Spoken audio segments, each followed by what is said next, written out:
नरोत्तम मलिक अपनी माँ का इकलौता बेटा था जो अपने बेटे की शादी करके जल्दी से जल्दी बहुत सेवा करवाने के लिए उतावली थी और वह विमला नाम की पड़ोस में रहने वाली अनाथ लड़की से विवाह करना चाहता था। मैं अपने बेटे का विवाह किसी ऐसी वैसी लड़की से नहीं करने वाली। लड़की खालिस खानदानी होनी चाहिए, कोई अनाथ नहीं। हाँ, विमला से उसका विवाह नहीं हो पाएगा, यह सोचकर मलिक का वहां से विश्वास उठ गया था। वह एक अंतरिक्ष यात्री था। उसे नए पता लगे ग्रह बुटाली पर पानी की खोज के लिए भेजा गया था। अचानक नरोत्तम मलिक ने देखा कि एक चट्टान के पीछे से सुनहरी रोशनी आ रही है। नरोत्तम मलिक उस रोशनी की तरफ बढ़ने लगा। आखिर इस ग्रह पर सुनहरी रोशनी कैसे आ सकती है? मुझे इसका पता लगाना होगा। मैं चट्टान के पीछे छुपकर देखने की कोशिश करता हूं। अरे, चट्टान के इस तरफ तो रंग बिरंगी तितलियां उड़ रही हैं। कितना खूबसूरत लग रहा है। अचानक नरोत्तम मलिक को जोर का झटका लगा। ऐसा महसूस हुआ जैसे किसी ने उसे जमीन पर पटक दिया हो। वह बेहोश हो गया। जब उसकी आंखें खुली तो उसने देखा चारों तरफ रंग बिरंगी तितलियां उड़ रही थीं। पर कमाल की बात थी कि इन तितलियों का कद और शरीर इंसानों की तरह था। वे किसी अलग भाषा में बात भी कर रही थीं। हे भगवान, मैं कहां आ गया हूं? मैं तो किसी ग्रह पर पानी का पता लगाने आया था। लगता है मेरा यार किसी ऐसी जगह पर उतर गया है जहां पर सिर्फ तितलियों का वास है। लगता है अब मैं कभी वापस नहीं जा पाऊंगा। तुम बुटाली ग्रह पर हो। हम यहाँ के निवासी हैं और हमारे ग्रह के लोग नन्ही तितलियों के रूप में पृथ्वीलोक की खबर लेने जाते हैं और रूप बदल सकते हैं। मैं यहाँ की राजकुमारी बुटालिका हूँ। हमारे ग्रह पर एक पृथ्वीवासी क्यों आया है? राजकुमारी, मैं तो एक छोटा सा अंतरिक्ष यात्री हूं जो अपने यान पर बैठकर दिए गए कामों को पूरा करता हूं और ये पता लगाने आया हूं कि यहां पर जीवन है या नहीं। आप कृपया मुझे वापस पृथ्वी पर जाने का प्रबंध कर दें। देखो, हमारे पड़ोसी ग्रह मुस्कटीना का राजकुमार मुस्तकेंद्र मुझ पर विवाह का दबाव डाल रहा है और कह रहा है कि यदि मैंने उससे विवाह नहीं किया तो वह हमारे घर पर हमला करके हमें अपना गुलाम बना लेगा। वह शक्तिशाली है और उसके पास हमारे ग्रहवासियों को नष्ट करने के लिए तरह तरह के वायरस भी हैं। क्या तुम मेरी मदद कर सकते हो? भला मैं तुम्हारी क्या मदद कर सकता हूं? मैं तो खुद तुम्हारे रहमो करम पर जीवित हूं। देखो पृथ्वीवासी, तुम्हें मुझसे विवाह करना होगा। मुस्तकेंद्र किसी की पत्नी से विवाह नहीं कर सकता। जब वह विवाह का दबाव डालना बंद कर देगा, मैं तुम्हें वापस तुम्हारे लोक पर भेज दूंगी। मरता क्या ना करता, बेचारे मलिक ने उसकी बात मान ली और बोला, देखो, मेरी मां पिछले कई वर्षों से मेरे विवाह की बाट जो रही है। हम पृथ्वीवासी नकली विवाह नहीं करते। मुझसे विवाह करने के बाद तुम्हें कुछ दिनों के लिए मेरी मां के साथ बहू बन के रहना होगा। अगर तुम्हें मंजूर है तो मैं तुमसे बात करने को तैयार हूं। कुछ दिनों के बाद तुम वापस आ जाना और मैं अपनी मां को कोई ना कोई बहाना बताकर समझा लूंगा। बुटालिका के पास कोई चारा नहीं था, इसलिए उसने मलिक की बात मान ली और उन दोनों का विवाह करवा दिया गया।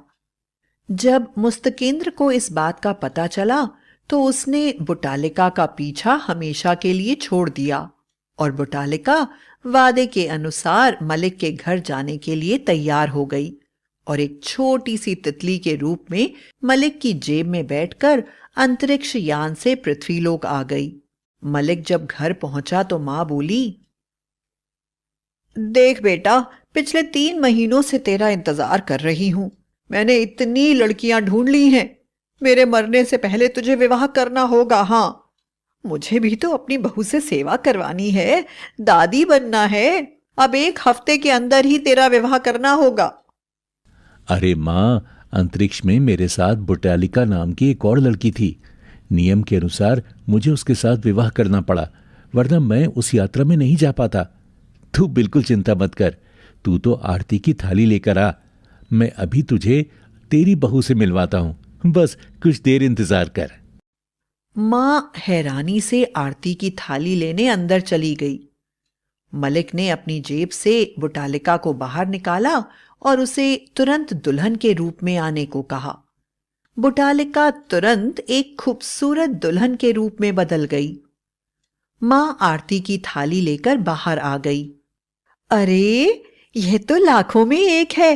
मैं तो कितना भी ढूंढती इतनी प्यारी बहू ना ला पाती। आ बहू, अंदर आ। अभी सभी पड़ोसियों को खबर देती हूं।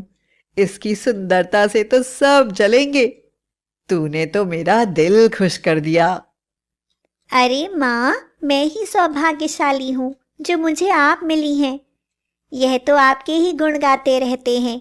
अब आप आराम करिए और मुझे बताइए कि क्या करना है। अब मैं आपको कोई काम करने नहीं दूंगी। अब आप बस आराम करेंगी। अरे बहू, सूरत की तरह ही तेरी बातें भी सुंदर हैं। तू बैठ, मैं पड़ोसियों को बताकर आती हूँ। मां के बाहर जाते ही बुटाली ग्रह के बहुत से लोग तितली के रूप में बुटालिका से मिलने आए और उसके ऊपर बैठ गए। उसी समय पड़ोस में रहने वाली विमला भी घर में आ गई और बहू के ऊपर इतनी सारी तितलियों को बैठे देखकर बहुत हैरान हुई। उसके कुछ बोलने से पहले ही दुल्हन भी तितली बनकर बाकी तितलियों के साथ उड़ गई। अरे विमला, इतनी दूर क्यों खड़ी है? देख, मलिक ने शादी कर ली है। कितनी खूबसूरत दुल्हन लाया है मेरा बेटा। अरे चाची, तुमने मलिक की शादी चुड़ैल से कर दी है। मेरी आंखों के सामने वह तितली बनकर उड़ गई। हाय राम, ऐसा कौन करता है चाची? तुझे शर्म नहीं आती? मुझे पता है तू मलिक से शादी करना चाहती थी, पर मलिक ने एक सुंदर सी लड़की से विवाह कर लिया तो तू जलन के कारण मेरी दुल्हन को चुड़ैल कहती है। अरे, मेरी दुल्हन तो लाखों में एक है, लाखों में। कुछ ही देर में सभी पड़ोसी आने वाले हैं दुल्हन को देखने। तू भी आ जाना और अपना मन हल्का कर लेना। अभी जा, मेरी दुल्हन को नजर न लगाना। हाँ। अचानक बुटालिका फिर वहां आ गई और बोली, माँ जी, मैंने रसोई का सारा काम निपटा दिया है। सभी बर्तन धो दिए हैं। मेहमान आने वाले थे, इसलिए 2-4 तरह के नाश्ते भी बना लिए हैं और बाथरूम में रखे सभी कपड़े भी धुल गए हैं। मैं तेल गर्म करके लाई हूँ। आइए ना, आपके पैरों में तेल लगा दूं। काम करते करते इतना थक जाती हैं आप। अरे, तूने इतना सारा काम कर लिया? जवान खून है, बड़ी फुर्ती है। ला, तेल लगा दे। देखा विमला, कैसी सोने जैसी है मेरी बहू। परी है, परी। जा, शाम को आना, मेहमान आने वाले हैं, घर की सफाई भी करनी है। मां तेल लगाते लगाते सो गई। बुटालिका के दोस्त तितली के रूप में फिर आ गए और उन्होंने देखते ही देखते पूरे घर को साफ कर दिया। शाम को सभी मेहमान आए। स्वादिष्ट नाश्ते को खाते हुए बहू की सुंदरता की तारीफ करते हुए चले गए। मां के कहने से पहले ही घर के सारे काम हो जाते थे। एक दिन मां कीर्तन के लिए गई और जब घर लौटी तो हैरान रह गई। पूरे घर में सैकड़ों तितलियां घूम रही थीं। अरे बहू, ये क्या हो रहा है? सारा घर तितलियों से भरा हुआ है। इन्हें घर से बाहर निकालो, मुझे इनसे एलर्जी है। डॉक्टर ने मुझे तितलियों से दूर रहने को कहा है। देख, मैं सांस भी नहीं ले पा रही हूँ। मुझे तो चक्कर आ रहा है। मैं मर रही हूँ। जल्दी आ बहू, जल्दी आ। मां के यह कहते ही उनमें से एक तितली बुटालिका के रूप में बदल गई, पर तब तक मां बेहोश हो गई थी। बुटालिका साथ रहते रहते मां से प्यार करने लगी थी। मां के होश में आते ही उसने सच्चे दिल से मां को सारी सच्चाई बता दी।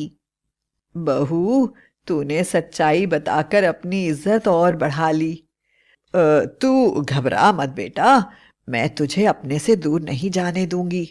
वादा कर, तू भी मुझे छोड़कर नहीं जाएगी। आपके साथ रहकर मुझे इतना प्यार मिला माँ कि मैं भूल गई कि मैं कौन हूँ। मेरा शरीर स्त्री का है। मुझे मलिक भी बहुत अच्छे लगते हैं, पर मैं आपको पोता नहीं दे सकती माँ। पता नहीं वह मुझे प्यार भी करते हैं या नहीं। अरे तुम, हाँ तो करो, बच्चा तो गोद भी लिया जा सकता है। मेरी और माँ की देखभाल तुमसे अच्छी और कौन करेगा। मलिक की बात सुनकर बुटालिका ने शर्म से माँ की गोद में सिर छुपा दिया और फिर माँ अपनी एलियन बहू के साथ खुशी खुशी रहने लगी।